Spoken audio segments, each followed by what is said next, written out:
নতুন একটি ভিডিও নিয়ে হাজির হয়ে গেলাম। তবে মূল ভিডিওতে যাওয়ার আগে অবশ্যই চ্যানেলকে লাইক সাবস্ক্রাইব করে চ্যানেলের সাথে থাকবেন, এটা অনুরোধ। অনেক মানুষ আছে গালাগালি করতে প্রচণ্ড পছন্দ করে। গালাগালি করতে প্রচণ্ড পছন্দ করে। গালাগালি ছাড়া, বাজে কথা ছাড়া তার মুখে কখনো কোনো ভালো কথা আসেই না। এরকম অনেক ম্যাক্সিমাম মানুষ আছে। আজকে সেসব ভাইয়া আর আপুদের জন্য এই ভিডিও তৈরি করা।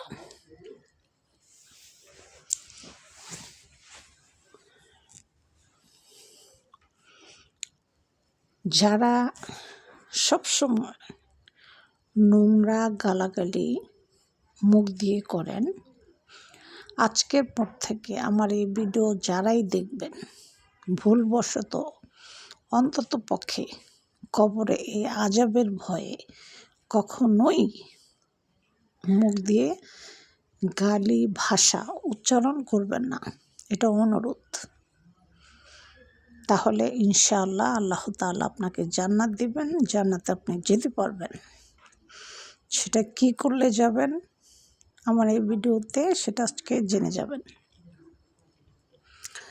আপনি একটা গালি দিবেন, আপনার কবরে একটা সাপ তৈরি হবে। যে কবরে আপনার মৃত্যুর পরে আপনি শুবেন বা আপনাকে রাখা হবে, সেই কবরে একটা গালির বিনিময়ে একটা সাপ তৈরি হবে। একটা গালির বিনিময়ে একটা বিচ্ছু তৈরি হবে। একটা গালির বিনিময়ে একটা কেঁচো তৈরি হবে। একটা গালির বিনিময়ে একটা স্যাঙ্গা তৈরি হবে।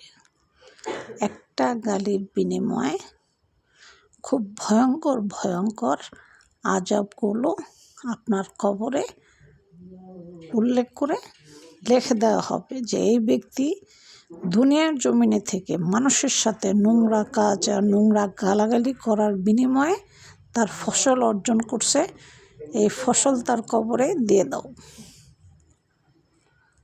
সেই ফসল আপনি ভোগ করবেন মৃত্যুর পর। আর সেই ফসলগুলো হচ্ছে সাপ, বিচ্ছু, জঘন্য জঘন্য যে কঠিন প্রাণী, যেগুলো দেখলে আমরা ভয়ে আতঙ্ক হয়ে যাই, সেই কঠিন প্রাণীগুলো আপনাকে কামড়ে ছিঁড়ে বিড়ে খেয়ে আপনাকে হ্যস্তন্যস্ত করে ফেলবে। দুনিয়ার জমিনে একটা চিৎকার দিলে 10টা মানুষ চলে আসবে। কবরের জগতে চিৎকার পারতে পারতে গলা ফাটাইয়ে ফেলাইবেন, অন্ধকার কবরে কেউ আসবে না। তাই পৃথিবীতে যতদিন বেঁচে থাকবেন কখনোই মুখ দিয়ে আজে বাজে গালাগালি কোনো দিন ভুলবশত ছেলে মেয়ে আত্মীয় স্বজন পাড়াপড়শি কোনো মানুষকে দিবেন না। যদি দিয়ে থাকেন এখনও সময় আছে, যেহেতু মৃত্যু চলে আসে নাই আপনার, এখনও সময় আছে। আপনি তওবা করে আল্লাহ তাআলার কাছে কান্নাকাটি করে আপনার কবরকে পবিত্র করে নেন। সময় থাকতে এই কাজটি করে নেন। ইনশাআল্লাহ আমরা সবাই জান্নাতে যেতে পারবো। আপনার কবর জগৎ যদি সুন্দর হয়, ভালো হয়, তাহলে আপনার পরকালও ইনশাআল্লাহ সুন্দর হবে, ভালো হবে। ভিডিওটি ভালো লাগলে লাইক সাবস্ক্রাইব করে অবশ্যই চ্যানেলের সাথে থাকবেন নতুন নতুন হাদিস সম্পর্কে জানার জন্য।